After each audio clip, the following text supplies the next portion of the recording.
Bob's efforts to make Margaret Jameson listen to reason and give up her intention of going out with Hap Davis met with only increased resentment on the part of Margaret.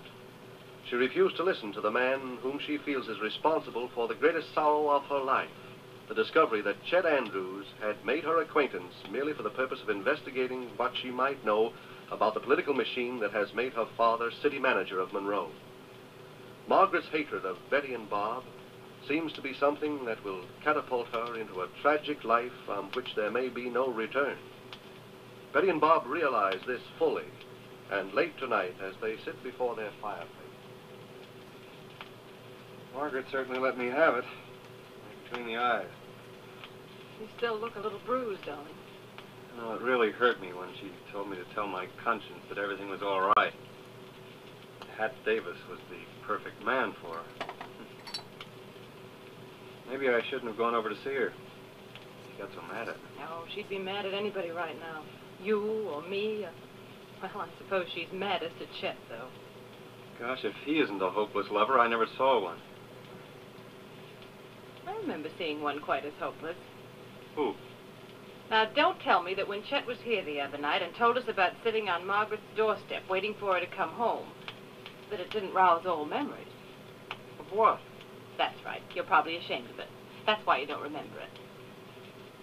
Sitting on a doorstep waiting for... Waiting for you to come home. Remember? Oh, yeah, I'm afraid I do. It was only a month before we got married, too. It was on a Saturday night. Ah, now your memory is really doing itself proud. Yeah, that was some fight we had. What was it about, anyway? You didn't like my going out with Sam Carter. Oh, you bet I didn't like it. You said if I didn't stop it, you didn't see how we could go on anymore. Was I as jealous as that? Oh, you were frightful. Yes, I was. Well, you were pretty stubborn. I had to be. Would have been terrible if we got married with you thinking that you could boss me around, that I'd be the meek little wife. What did I say to you then? Oh, yes.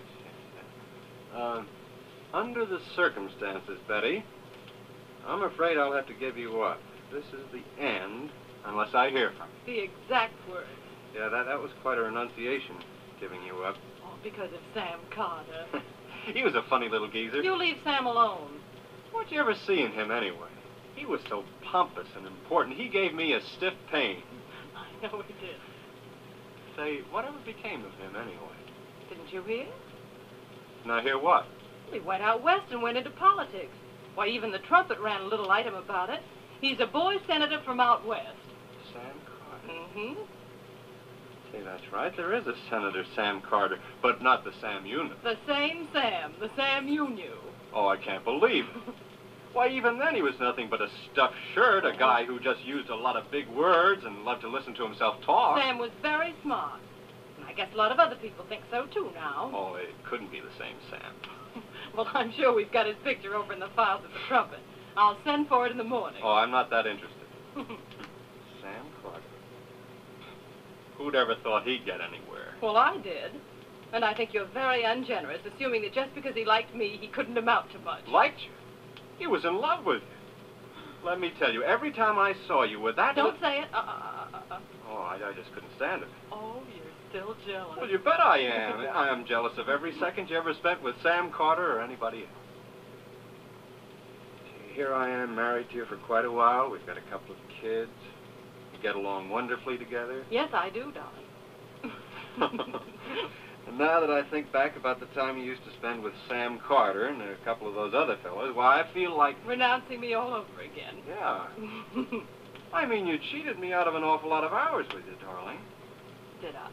Yeah, and for whom? For a senator from the West. You know, something tells me that you're more jealous of Sam now than you were then. Oh, what are you talking about? Can it be because he's a senator? Well, I guess Sam must have had something after all, but... Boy, he didn't like it when he brought you home that Saturday night and found me waiting on the doorstep. Oh, no, he didn't. He was quite furious. Yeah. He was funny when he got mad, too, remember? That's so. He swelled up just like a bullfrog. You leave the senator alone. Besides, I'm sure he has some amusing things to tell his wife about you. What's amusing about me? Well, if I told you you'd stop doing them, and half the joy in life would be gone. Okay. But you've got to admit, I showed a lot of courage that night when I told you that renunciation stuff was a lot of nonsense. And that I was going to marry you even if I had to adopt Sam Carter to do it. And you say you're not amusing. Well, it would have been terrible if I'd stuck to that renunciation. If I'd never seen you again. Would have just proved that that great love you were always talking about was just a squeak in the wilderness. For a while, though, I felt pretty noble, giving you up for the sake of a principle. I'll bet you did.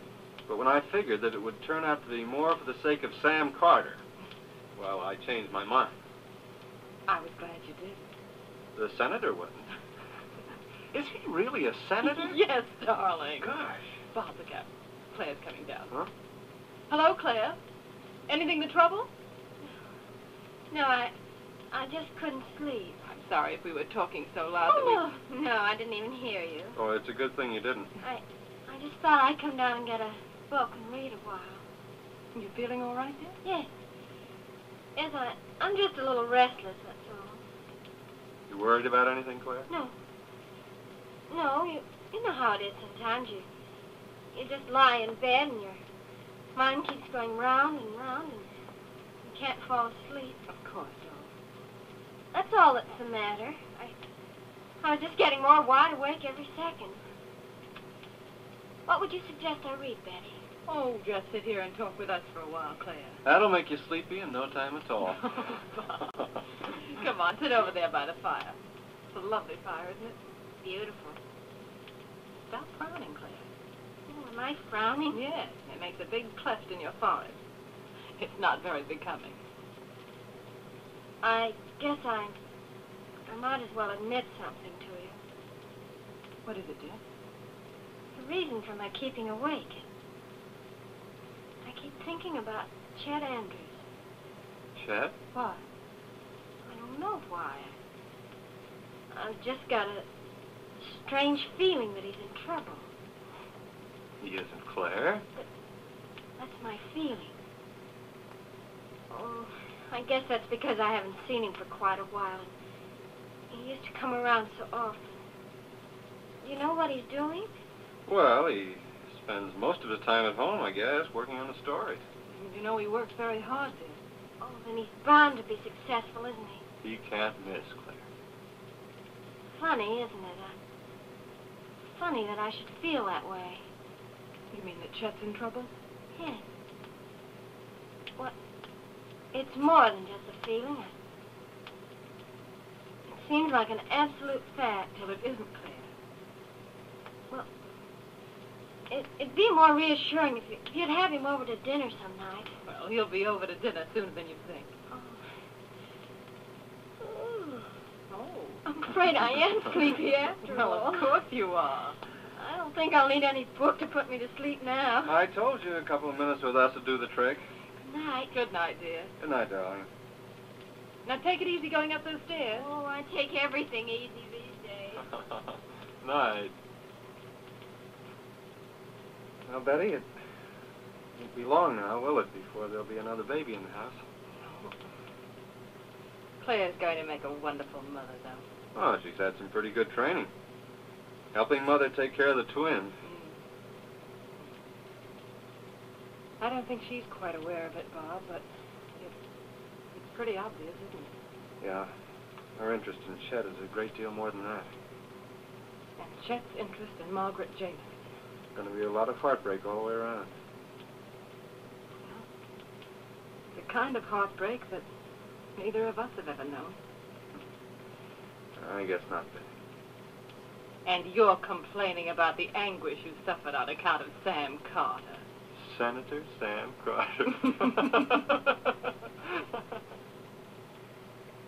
Yes, Claire Evans has a profounder feeling for Chet Andrews than she even knows herself.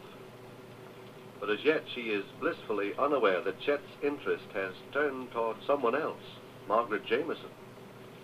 But perhaps Claire, secure in the love and home of Betty and Bob, will know less tragedy and sorrow than those two other pathetic young people, Chet Andrews and Margaret Jameson.